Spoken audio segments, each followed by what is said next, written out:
Welcome to another episode of Chess Openings Explained. I'm Jonathan Schrantz, and this is the show where we take the views, the openings that you want to see on YouTube, and I explain them for you. But today I chose the Scotch Game, mostly because it's a Ryan Chester favorite. Ryan Chester, of course, being the club manager here at the St. Louis Chess Club. So we'll go over that real quick. And I think the first person that sent it in, the first name that I saw, there was a couple people that requested the Scotch, was Namco, who said, if I might be so bold to ask for a video that delves into the Scotch opening. To which I reply, yes, you can be so bold, and we'll get right to it. So the Scotch happens after e4, e5, the king's pawn opening. And after knight f3, knight c6, black just defends the pawn. The most popular moves here are the Ruy Lopez or the Italian game. But today, we're going to look into the Scotch, which in a lot of ways is a very reasonable move. White's plan on move 1, after he played e4, his next plan was he was going to play d4 if black did nothing. So when black stops him from playing d4, he just tries to get it in anyway. And now, okay, he gets to move d4 in, which is nice because now these bishops are going to find good homes. There are some people that think it's a bit too early to release this tension here in the center because now black is going to take this pawn.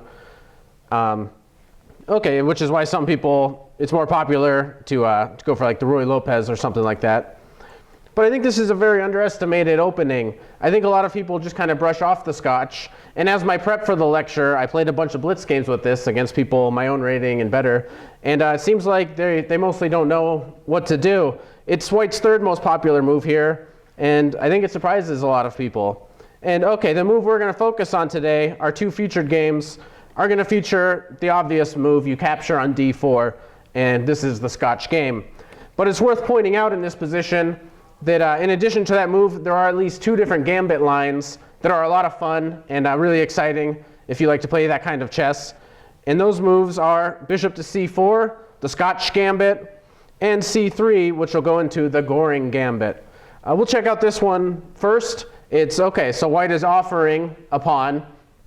And you don't have to accept, but for interest's sake, we'll go ahead and we'll check this out. And white can very easily just take back this pawn.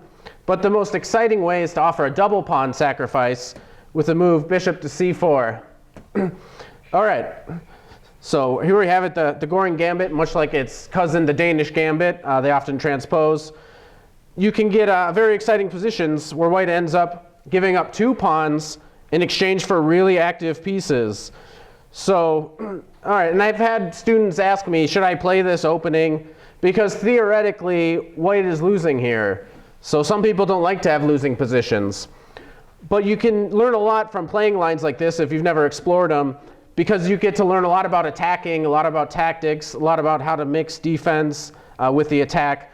So I think for a lot of people, if you play a lot of blitz games online, this is a great blitz weapon to try to learn a bit more about how to take the initiative, use your active pieces, and crush your opponent. Because it's really difficult over the board or online over the board to figure out the best way to defend. A sample continuation would be to first check and make sure that this knight has to block in the bishop.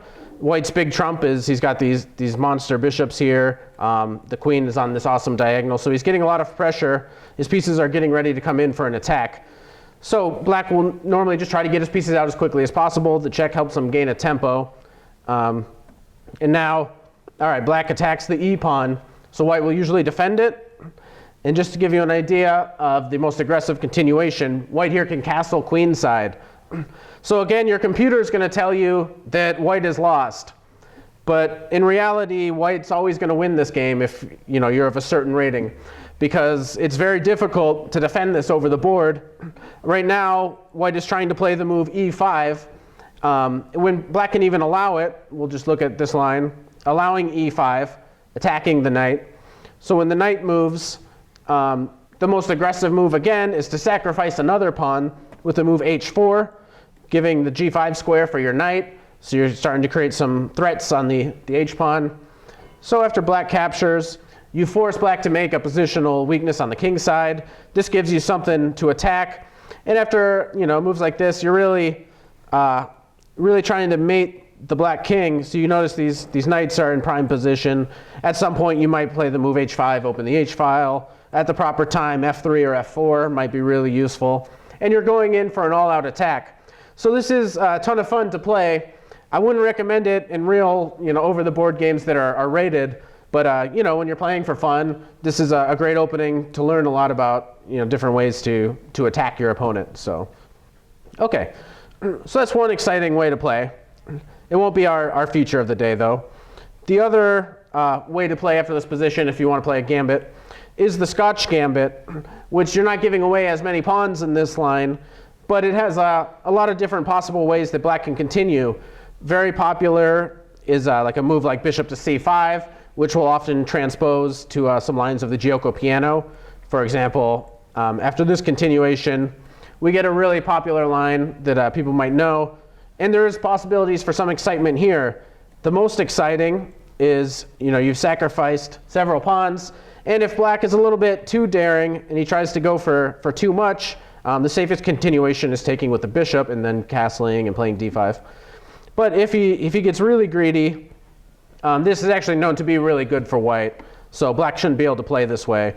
Now these threats and the king on this open file here is really bad news. Also, we're attacking the bishop. So if you gluttonously take the rook, you're going to end up in a lot of trouble here. For example, okay, moves like this, we're starting to really get to them. And okay, you can imagine a position like this. It's needless to say, white's having all the fun here. So something like that is possible. So there's better ways to play that for black, but that's okay. So yeah, knight f6 is probably the most common move. There's even this check, which is okay. It's not really thought to be the best way, but now you can get kind of an improved version of the Goring Gambit we looked at, because in this position you're allowed to castle. So if black really wants to win all your pawns here, okay, well now this is sort of an improved variation of before. Okay. So we'll offer just one more line here in the Scotch Gambit, the knight to f6 line. And castling has its own line of theory. We've transposed now into the two knights defense with an early d4. So the most testing way is to play the move e5. Of course, yeah, castling was fine. That's its own thing. And now, normally when they play e5 in a position like this, and there's a bishop on c4, black will almost universally respond with the move d5, attacking the bishop and giving this knight a nice square on e4 that he can jump into. So after the bishop moves, we can imagine the knight jumping in. And okay, now we can regain our pawn on d4. And after some trades like this, we get some normal position. And to be honest, I kind of prefer black in these sorts of positions, because we'll take it just a bit farther. We'll go along the main line. And it's kind of funny what white does here. First he plays f3, and then he plays f4. So we got the move f4 in with some tempo, made the knight bounce back and forth. And after a few more developing moves, now we're possibly threatening, to move this knight somewhere, and then we'll take, trade the dark squared bishops.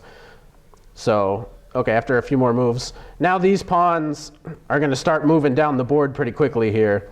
So they kick the white pieces around, and okay, something like this.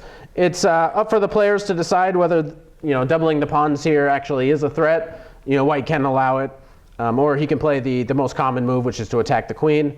And okay, this is just an example. So a good continuation for white would be, to bring this rook in somewhere, or even play the immediate f5, knowing that there's, some tricks based on discovered checks here. You can take this, or you can move here, and there's some discovered tricks. So this is, one popular way that you can play the Scotch Gambit. But that's not going to be our main focus today. I just thought I'd introduce it, because the Scotch is really rich in different possibilities, and it can mean a lot of different things to different people. For some, it's a really aggressive opening. There's a lot of tactics, even in the very opening, that both players should know about. And okay, for some people, it's a very positional opening. There's a lot of ways you can play and really squeeze your opponent. But today we're focusing on taking on d4. This is the main line. Now the two most popular moves here are bishop to c5, which is sort of the main line that we're going to focus most on today. The other, another normal continuation is knight to f6. So we'll talk about them in turn. Worthy of mention is the Czech bishop to b4, which most people will attribute to Tony Miles. He kind of popularized this line. But if you're a St. Louis person, you might attribute it to Julian Leko, who's in China right now giving away all the secrets of how to refute the Scotch. So he still missed. And the point of this move is to provoke c3, and you'll get some lines just like the bishop to c5 lines we're going to look at in just a moment, except for now white doesn't have the c3 square for his knight, and that's what black is arguing, that this is a big plus for him. So a sample continuation, bishop to e3 with a threat. If you are a little too careless, what will white play here?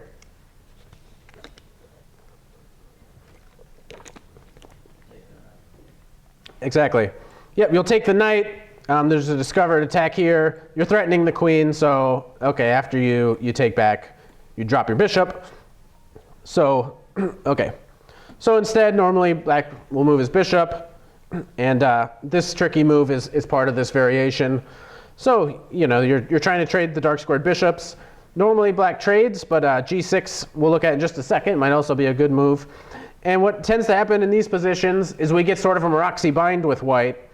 That's at least the main way to play this. The point is we're going to play the move c4. We're going to play knight to c3. So fans of the Maroczy bind might enjoy playing this variation. You'll get a sample like this. It's worth mentioning that in this position, g6 is also a possible move. The idea is now white will be the one trading, and all right, black's going to hope for some counterplay along the a file, and people will develop in the same sort of manner. And again, so we're let's protect our pawn, but yeah, so the play will develop in the same sort of manner, and okay, the knight's going to c3, and again we have a Maroczy bind.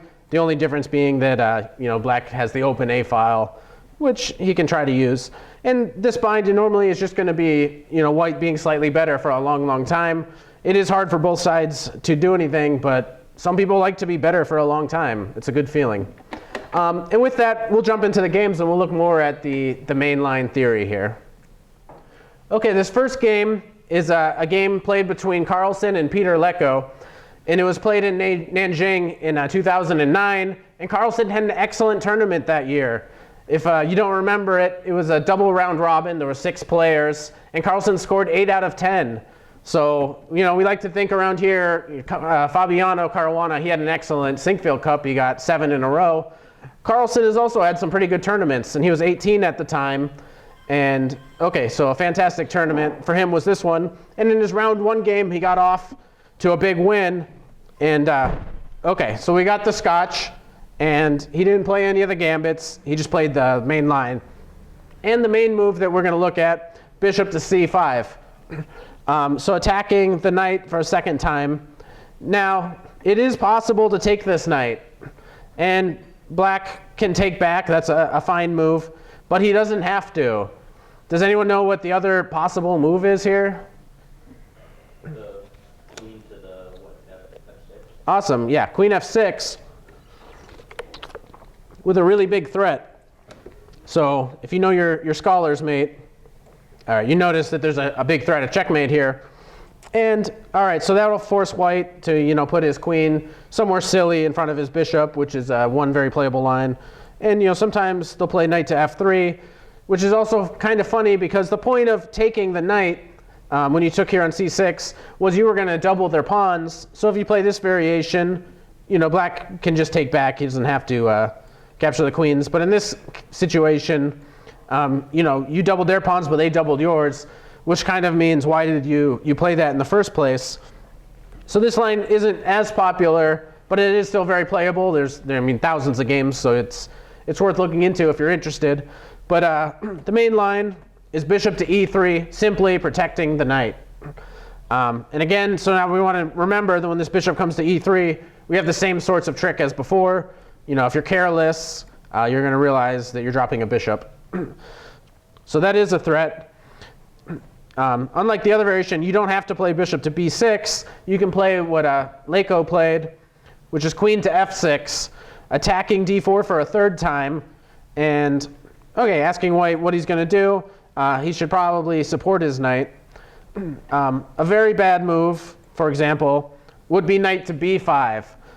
Now, okay, you might think, well, when your queen moved away, I'm attacking the c-pawn now. When your queen moves, the c-pawn's unprotected. But black actually has a really nice continuation here. He can just trade bishops, threatening checkmate. So you'll have to take. And then before defending his c-pawn, he can give this check, force you to weaken your king side a little bit more, and then always play queen to d8. And here it's an excellent decision, and white's pawns are a mess, and the bishop on, or the knight on b5, his expedition was useless. So, okay. So that's why in the game we saw the move c3. Okay. And now black is getting ready to play the equalizing move d5. So a lot of times white will let them play it. For example, they'll just play a move like g3, and then there'll be lines with d5. And very often, it's really common in the Scotch that white will at least initially gambit the pawn. For example, a popular continuation is here, and then we'll regain this with a knight in a moment. So sometimes they'll take this knight, for example, and they'll try to defend this. And all right, so this is one way to play this position, and usually this happens. And all right, white has an isolated pawn, but he has two bishops. So this is one playable way. But that wasn't chosen by Carlsen. He picked what's actually the most popular, which is bishop to c4, just preventing d5 altogether. All right, this does allow one interesting continuation. That's the main line, and it was played here. Knight to e5, attacking the bishop. And whenever black gets to play a move like d6, perhaps this knight will be able to jump into g4 and harass this bishop. So instead of going to b3, white will usually put his bishop on e2, just defending the g4 square preemptively. Now this move, a double attack. And this is very common. White is always looking to sacrifice this e-pawn in this line. So here what was played was castles. Now who can tell me what happens if black takes this pawn? Because he didn't do it. He played d6. What should white play if black takes here? There's two correct answers.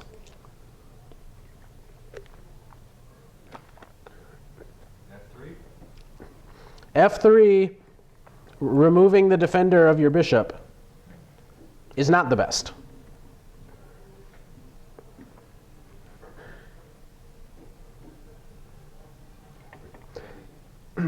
Knight d2, yes, this is one of the this is one of the good moves. Perhaps the easiest to understand is knight to b5, which is also a winning move. You can insert knight to d2 with a similar play.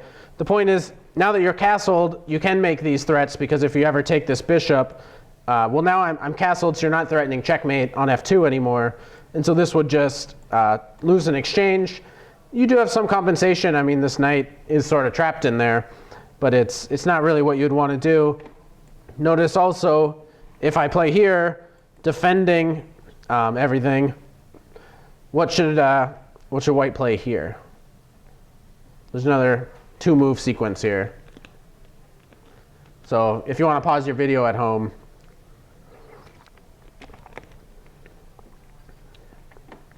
first we can take. And who sees the follow-up here? Come on, you got to see it. Yeah, queen d4, a double attack on the queen and knight. And if the queen takes the queens are exchanged, well, now I'm threatening this, and I'm threatening your knight. So I'm going to win material here. So for that reason, the e-pawn is untouchable. And yeah, as Ben Simon said, yeah, you can also start with the move like knight to d2, and your next move is going to be knight to b5. Okay, and so yeah, so that's the kind of thing that you want to look for in the Scotch is can I gambit my e-pawn? So he realized that, and now for a long time, the way to play it was the simple f3 and be really solid. But during this time, Carlsen was working with Garry Kasparov, who in the 1990s, he made this variation very popular. And so perhaps because he was working together, he probably has a lot of research on this position. He did his homework for this game, and he played the very aggressive f4, which now black should take this, and he's threatening to take this with check. So you have to do something with your bishop. And okay, so he went back, and okay, so you've given up a pawn, but you're going to get some play here. The immediate issue is what are you going to do with your knight? And black here traded on d4. This move is too greedy, and how is this move refuted?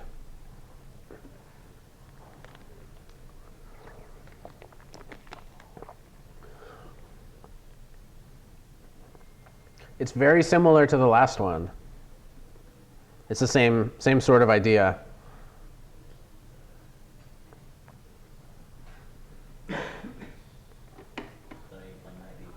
Yeah, so still knight to b5, threatening this pawn here, and also, you're threatening to move this bishop and unleash an attack on the queen. So even if you trade here, for example, wherever your queen moves, your c pawn is dropping, so you're in a bit of trouble here. So that pawn is untouchable, which explains why he decided to eliminate the guy on d4 here. So now the knight must retreat. He's thinking about taking on f4 with the knight, so Carlsen protects it. Okay, so now after black castles, he has the chance to win a tempo on the queen. And after the queen retreats, a very nice move, just d5, sort of locking down the pawns over here. And perhaps a rook will come to the c file. He'll get some pressure. And for the pawn that he gave up, he has a very nice position. He's going to go to work on the queen side. He's got these very nice bishops, so it's going to make black's life a little difficult. And he has plenty of compensation for the pawn. So black prevents the knight from ever coming to b5, because on b5 the knight would be attacking the c pawn. It would be thinking about jumping into d4. So okay, also this frees up the rook in case there was ever a situation where the rook needed to move, the bishop's not taking on a7. So white gets his rook to the open file, and it's hard to see what black's plan is. Ultimately, what he's going to have to do is come up with some sort of attack on the king side, but it proves very difficult in this game. So he starts off by getting his king a little safer.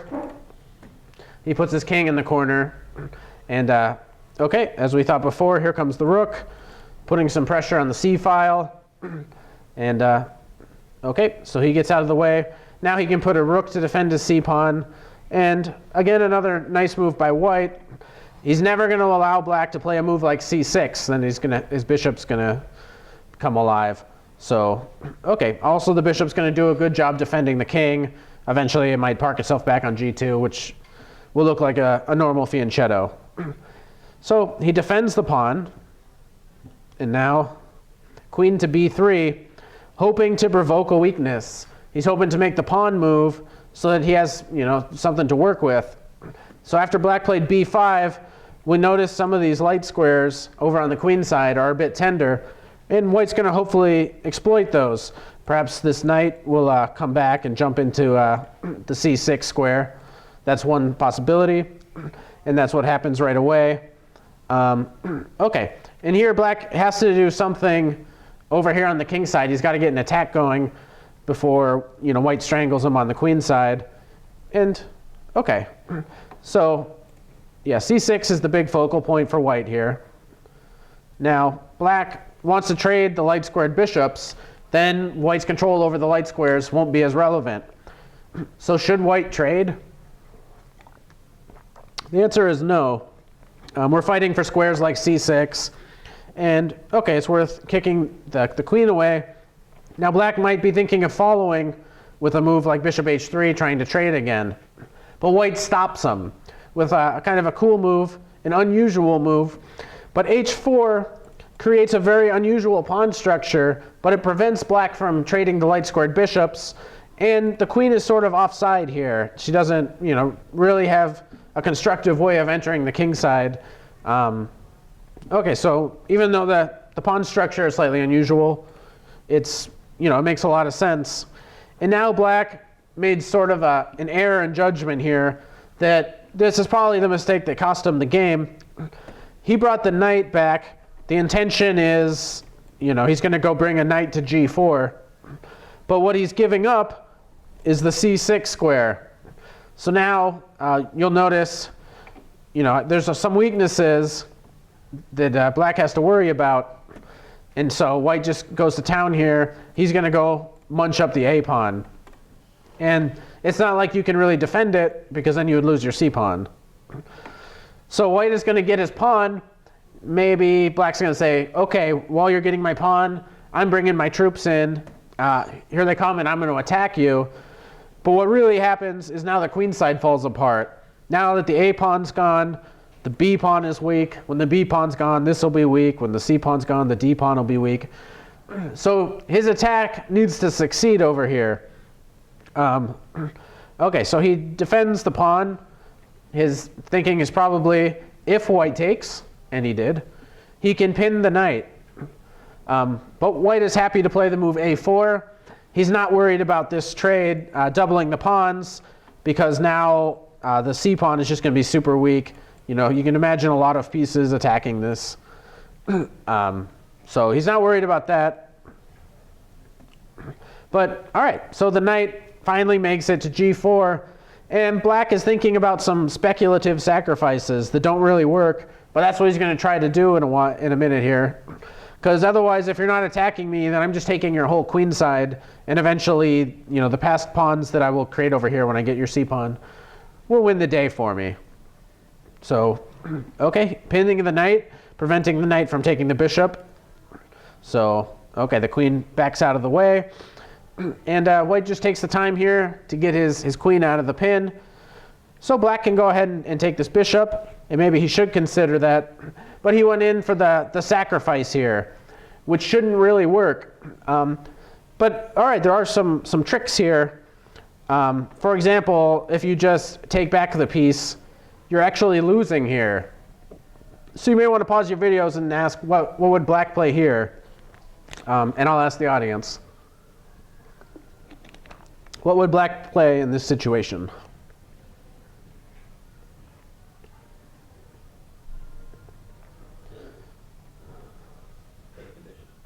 Yeah, so you would take the bishop. Okay, we'll suppose that I take back. Take the pawn. Okay, I assume you mean this pawn? Yeah. Right, and now white is in huge trouble. If you ever go to the e file, I'm going to win your rook. If you stay where you're protecting your rook, this check is going to end your day, because now after I take back, if you take, then the rook is dropping. So Carlsen does have to be a little bit careful, but I'm sure he saw this, and he simply traded the knight on g4 before taking back on h4. So black gave up a piece, and so if he doesn't mate white, white's going to win. He's up a piece. So he comes up with a way to threaten mate,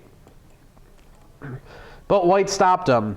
The move f5, and black is losing here. There's really nothing else that can be said, but white still needs to show some pretty good technique, so it's interesting to watch.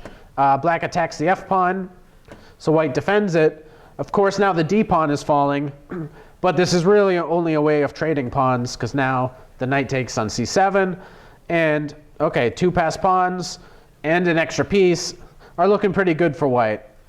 So we'll see the technique that Carlsen used. Okay, here he just pinned.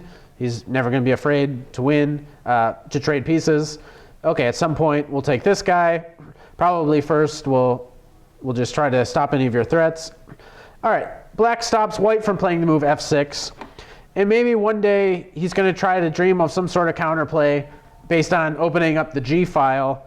So white's next move makes a lot of sense. He puts the bishop on d4, so that in some lines, if you ever do get the move g6 in, you're going to have to worry about pressure on f6. Also, the bishop is useful here. It might be able to block the c file if necessary.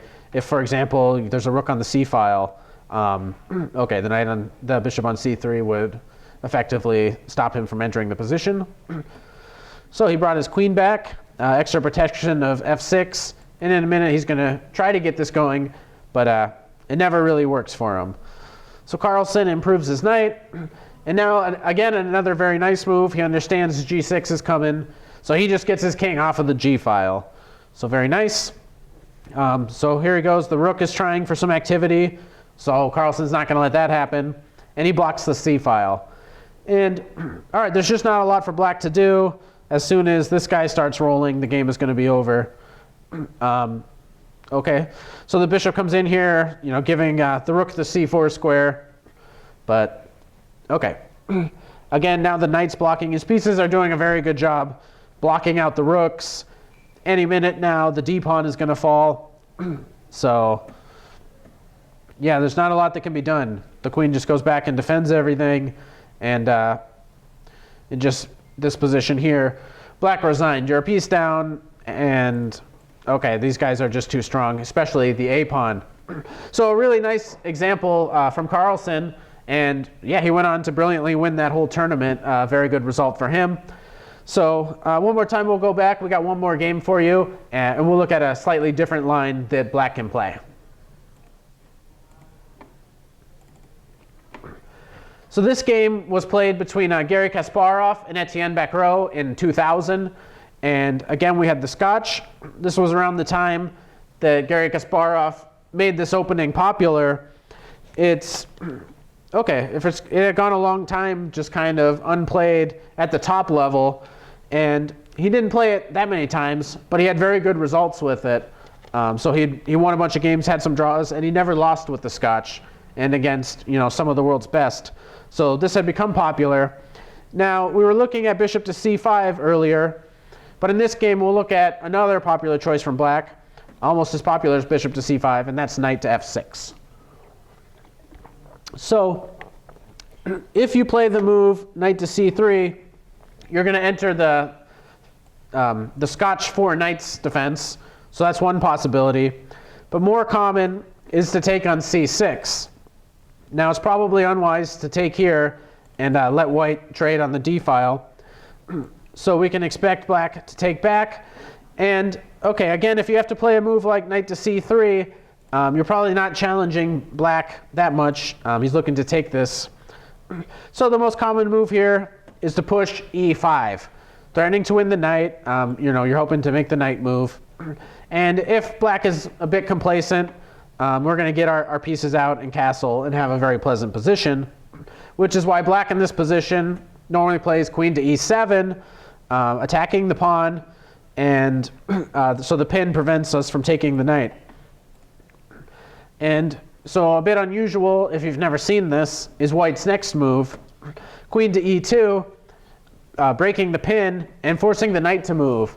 So when we teach beginners, we usually tell them don't put their queen in front of the bishops. But in the mainline Scotch here, both players have done it voluntarily. So we get this interesting position.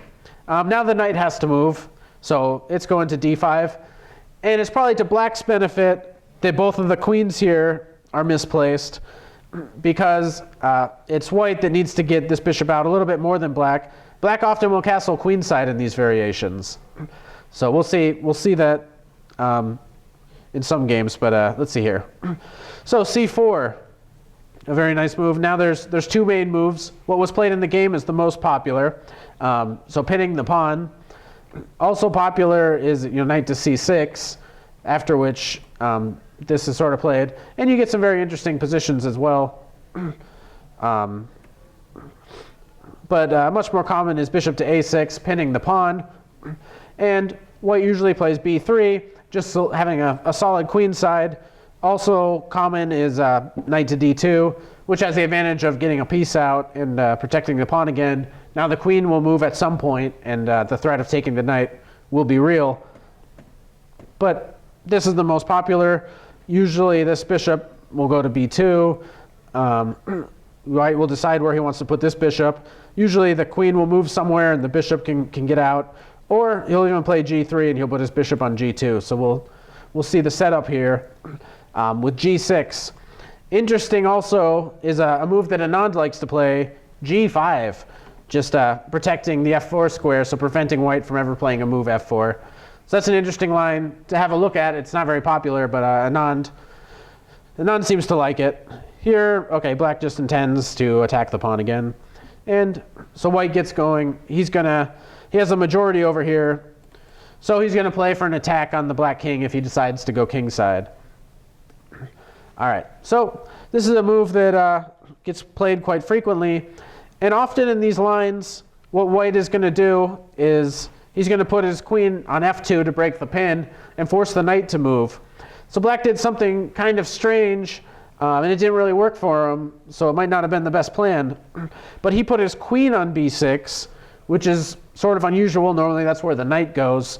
But he's not letting white go through with his plan of queen to f2. If you do play this at some point, we don't have to take you. You're not really threatening to take, because then you'll undouble our pawns.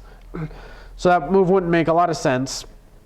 But in this position, he did break the pin, and he played queen to e4, which is pretty nice. He's provoking the move f5, which was played. So now when he gets his queen out of the way, we're once again threatening to win this knight. So the knight has to move, or we have to attack this rook, which will lead to a series of trades. So possible was knight to b4, when white would probably have to play a move like king to d1. But we're getting ready to trap this bishop, or the knight, sorry, with a move like this. So black would have to make room for the knight to retreat. So this would have been an interesting way to play. Instead, he went for the attack on the rook, which will provoke some trades. And now here, in this position, black is sort of compelled to trade the bishops in this position with a nice little trick, bishop to b4. So obviously, if we take this, we drop our rook. But if you don't play that move, if you play queen to b6, e6 is just a very nice move attacking the rook. And this is going to be very pleasant for white. So when you move, we're going to take here. And white's going to be very happy here. At some point, he'll play like b3 and bishop b2, and he'll get some pressure going here. So that would be nice positionally. So he's kind of compelled to trade the bishops here. So that was done. All right. And black did decide to go queenside. And now this game is going to end up with a very positional endgame. And so white played a very nice move here. c5, sort of locking down on the dark squares here. Black is going to at some point going to have to try to break out. But you'll notice with light squared bishops, he's going to want to have all of his pawns on dark squares. So black can trade the bishops here if he wants to. In the game, he preferred to stay close to his king, worrying that, okay, there might be some tricks on the queen side here at some point. Possible was this sort of continuation. And the endgame is pleasant for white. But he decided to keep the bishops on the board. So he went to kind of a useless square. But he's hoping to keep his bishop where he can protect his king.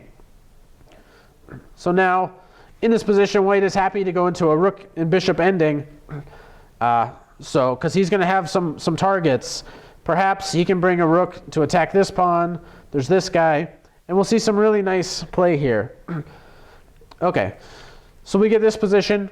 And if black wants, he can trade lots of pieces here. But white won't be too uncomfortable. He'll even be willing to trade the rooks in such a position, because the bishop endgame is just going to be favorable with all of these guys stuck on light squares. It's going to give his bishop something to attack. So that was not played. Instead, he got his king out.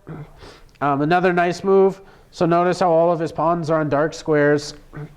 And, okay, a plan like h5 and taking on g6 will be a really pleasant one for white. He can put this rook on the h file, and then he can create a weakness on g6. So after the bishop was kicked away, this is not exactly what black wants to do here with his pawns. Now the bishop is extra silly. But okay, so that's what he played. And yeah, so black now puts more pawns on light squares. Now these guys are stuck here. But he was really worried about the move h5, which would have just been fantastic for white. So now we'll see a really excellent technique here in the endgame. He's got a lot of targets. You can imagine a rook coming to g3, attacking this pawn, a rook switching over, attacking the a pawn. And it'll be easy for white to improve his king. He just has a nice easy plan of running to the d4 square. So that's going to happen. First he attacks the pawn, and an interesting way to defend. Perhaps he's worried in some lines with the rook as on g8 that there'll be some tricks occasionally where if this rook moves, then bishop takes h5 will be possible. So these are going to be potential threats coming up in the future. So he decides to defend his pawn laterally. All right, and now b4, another nice move, preventing black from doing any, breaking out with a5. So he's really stopping black from doing anything, and he's running out of plans. Whereas white, he has a lot of moves. He has a lot of waiting moves. He can just improve his pieces, get this guy into the game. So that's what we see. Now black might be thinking of playing a5 again. So rook to b1. So in the case of a5, he can play a move like b5. And if you trade, this is going to be a lot of fun for white. So instead a6, this is as horrid as it gets. And this guy is the worst. So, okay. He's going to put his rook here on a3. And black has absolutely no counterplay at all now. He can't move. And white is just going to maneuver around as much as he wants. And yeah, a lot of fun. Okay, so sometimes the rook will be able to shift. And it's nice being white here because your pieces can go back and forth, keep creating threats on both sides of the board, waiting for some sort of Zugzwang situation. And okay, so black has nothing to do. He's just waiting. So the king improves. And okay. So, but white still has to win. Now they repeat a few times, getting closer to the time control. And now white comes up with a way to win. So he attacks here. And now this was the last move of the game. White has a nice tactical move here based on where we got our rooks, we got our bishop, and we got this possible deflection. So what move was played here? And again, you may want to pause your video at home because it's a nice, pretty move. Pawn e6. Pawn e6 is possible. And this is probably good. I think what he played was a little bit better, but yeah, your point is that you're breaking through right here. And yeah, I think this is reasonable enough. Okay, now these guys are both weak, but the game continuation was even stronger. I'm counting on you. You're furiously trying to figure it out, I can tell.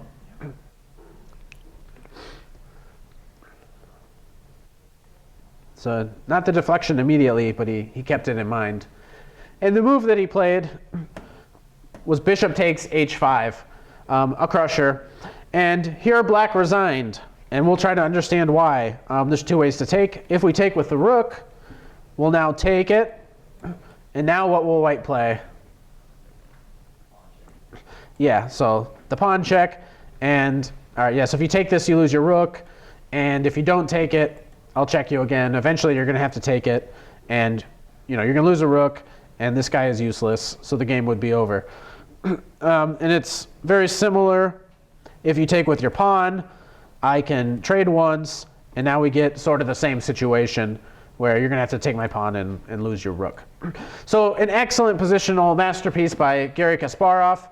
And so, yeah, there's a lot of openings in the future I'd like to do. You guys sent me so many possible openings that it's going to take me like a year to get through them all, which is good because this is the last episode of the year, so we got a whole new year coming up. So hopefully in 2016, I'll see you guys again. Keep sending in all your comments, your feedback, suggestions for new openings. Like, subscribe, and I'll see you next time. Thank you, guys.